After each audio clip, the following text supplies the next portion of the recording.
ሕርያቆስ ማለት እግዚአብሔር ማለት ነው። ለሹመት ተመርጧልና አንድም ፀሐይ ማለት ነው።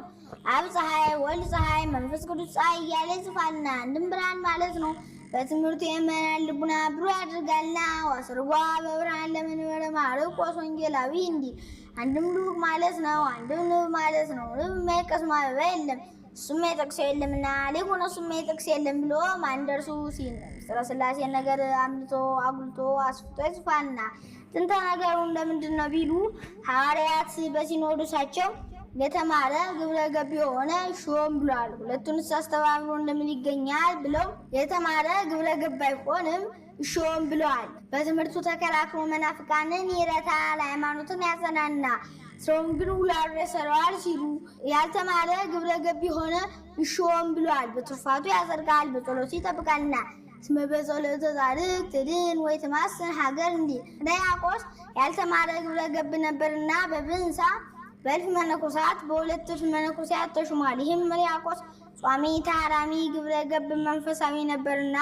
ስርዓት ያጸናባቸዋል። በዚህም ካህናቱ ይጠሉታል። ከመጠምጠም ትምህርት ይቅደም እንዲሉ ያልተማረ ነውና ይንቁታል። በምን ምክንያት እንሻለው ሲሉ ይኖሩ ነበር። አንድ ቀን ቅዱስ አቁርበን በለ ብሎ አስበውም አልቀሩም። አባታችን ቅዱስ አቁርበን አሉት። ልጆች ኧረ አይቻለኝም አላቸው። የሰው ሹመት ይዞ ይቻለኝ ይባላል እንግዲህ ሹመቱን መልቀቅ ነው አሉ።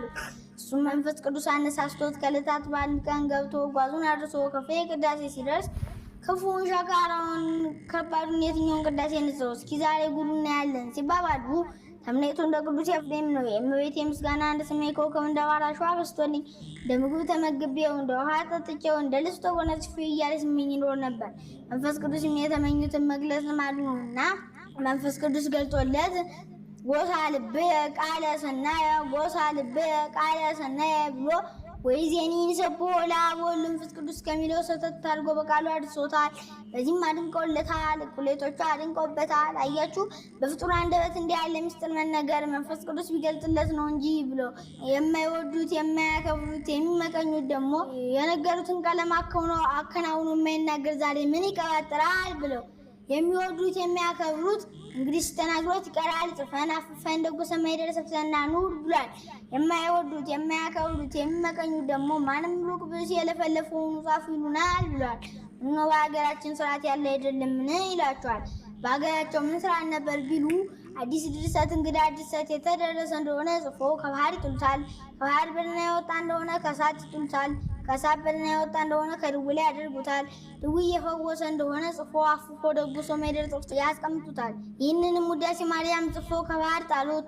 ብራናው ሳይደርስ ቀለሙ ሳይደመሰስ ከባህር በደህና ወጣ። ከእሳት ላይ ጣሉት። ብራናው ሳያልቅ ከስዳሬው ሳይቀነብር ከእሳት በደህና ወጣ። ከድዊ ላይ ያደረጉ ድዊ ፈወሰ። ይልቁንም ሙት አስነስቶላቸዋልና ከዚህም በኋላ ጽፎ አፍፎ ደጉሰው ቅዳሴ 13 ነበር ቅዳሴ 14ኛ አድርገው ጠርዞታል። ሕርያቆስ ያለት ማን ሊቀድስ ነበር ቢሉ ከቅዳሴ ሐዋርያት በቀር ሌላ አያውቅም ነበርና ቅዳሴ ሐዋርያት ሊቀድስ ነበር። ይህስ ምን ሲቸግር ተበድሮት እስካን እንዲሉ ከመቤታችን ለትስ ቅዳሴ ሐዋርያትን አይቀድስም ብሎ ምንም ባይፈጽመውም ድንግል ተወሊዶ መጻ ከመፈቃደ ከይፈጽም የሚል ነውና ቅዳሴ እግዚእ ሊቀድስ ነበር። የውስ ቢሆን የቀደሰበት ዕለት ምን ቀን ነበር ቢሉ ከመቤታችን ከ33ቱ በዓላት በአንዱ በዓል ነው። አንድ ባታዊ ጠይቋታል። እመቤቴ ከበዓላቶችሽ ማን ትወጃለሽ ቢላት ሁሉንም እወዳለሁ፣ ልደቴን በዓቴን አስተሪዮን ኪዳነ ምሕረትን ፍልሰታን እወዳለሁ፣ ይልቁንም ልደቴን በጣም እወዳለሁ። ከጠባብ ወደ ሰፊ ከጨለማ ወደ ብርሃን የወጣሁበት ቀን ነውና እናት አባቴ ልጃቸው መባቸውን አልቀበል ብሏቸው ከህብረተሰባቸው አግለዋቸው አዝነው ተክሶ ሲኖሩ እኔ ተወልጄላቸው ደስ ብሏቸዋል። የእነሱ ተላ ደስታ የኔ ተላ ደስታ ነውና ብሏለች። ከባህር ወዲህ ማን አምጥቶልናል ቢሉ ቅዱስ ያሬድ ነው። ማይታምር መይኪራም ከምትባል ስፍራ ሳለ አባ ሕርያቆስን ከብንሳ ቅዱስ ኤፍሬምን ከሶርያ በደመና ጠቅሳ አምጥታ አንተ ውዳሴን አንተ ቅዳሴ ንገሩት እሱ በዜማ ያድርሰው ብላቸው 14ቱንም ቅዳሴ በዜማ አድርሰውታል። ይህስ በማን ጀምሯል ቢሉ ዜማ በቅዳሴ ማርያም ይበዛል፣ ዮም ሊታወቅ ስለ በቅዳሴ ማርያም ይበዛል።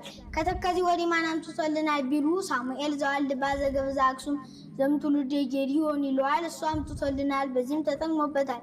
ይህንን ሲደግም ከመሬት 3 ቀን ከዝርዝር ረቆ ረቦ ይታይ ነበር። ከዕለታት በአንድ ቀን ይህን ደግሞ ውሃውን ቢባርከው ጻዳ ህብስት ሆኖ ቆርቦ ደቀ መዛሙርቱን አቅርቧቸዋል። صواته لما يقداسي كنزي سلي للسيوة وست سجيمان وصاموية زاقلو عليه مرته وفتح لتعمريكي أهلي سريحة ياسية وسوية أقللي مقلو قبيلة مريم تكلين دال دراسين بجملة ساموية الكالكيران ستوالج لجوتشف ዳሴን ከውዳሴ ይለዩብኝ አንተ ውሳጅ መንቶ ላይ ተገባበት አስገባቸዋለሁ ብላ ቃል ኪዳን ሰጥቷለች። ዛሬ ሳሙኤል ልጅ የሆነ ሁሉ ያጠና በቃሉ ያለጠና በመጽሐፍ ጽፎ ሳይደግም የሚውል የለም።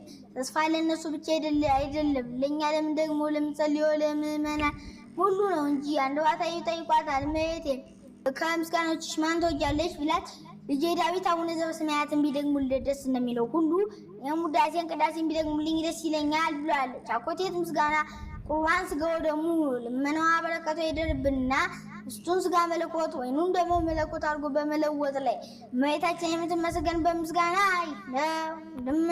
አኮቴት ቁርባን ቀረበ ያለውን ይዞ አቅረበ ይላል። ቄሱ እሱን በሰይር ወይኑ በጽዋ አድርጎ የሚያቀርብበት እመቤታችን የምትመሰገን በምስጋና ነው። አንድም ቀረበ ያለውን ይዞ አቅረበ ይላል። ምዕመናን ስጋው ደሙን ተቀብለው ከብረው ገንዘው የሚኖሩበት እመቤታችን የምትመሰገን በምስጋና ነው። አንድም አኮቴት ቁርባን ዘግዝእትነ ማርያም ቅድስት ድንግል ወላዲተ አምላክ ዘደረሰ ላቲ ጸሎተ በረከታ ይላል። አጭራምነት ተመስጋኛ እሷ ናትና። አንድም አኮቴት ቁርባን ዛባ ሕርያቆስ ጸሎቱ ወበረከቱ ይላል። አጭራምነት ተመስጋኛ እሷ ናትና። አንድም አኮቴት ቁርባን ዛባ ሕርያቆስ ጸሎቱ ወበረከቱ ይላል። አጭራምነት አመስጋኙ እሱ ነውና። አንድም ሁሉን የሚያስተባብር አኮቴት ቁርባን ዘግዝእትነ ማርያም ቅድስት ድንግል ወላዲተ አምላክ ዘደረሰ ላቲ በመንፈስ ቅዱስ አባ ሕርያቆስ ይላል። ረዥም አብነት ጸሎታ ልመና ይደረግልን በረከቷ ረድኤቷ ይደርብንና አባ ሕርያቆስ እመቤታችን የሚያመሰግን በምስጋና ነው።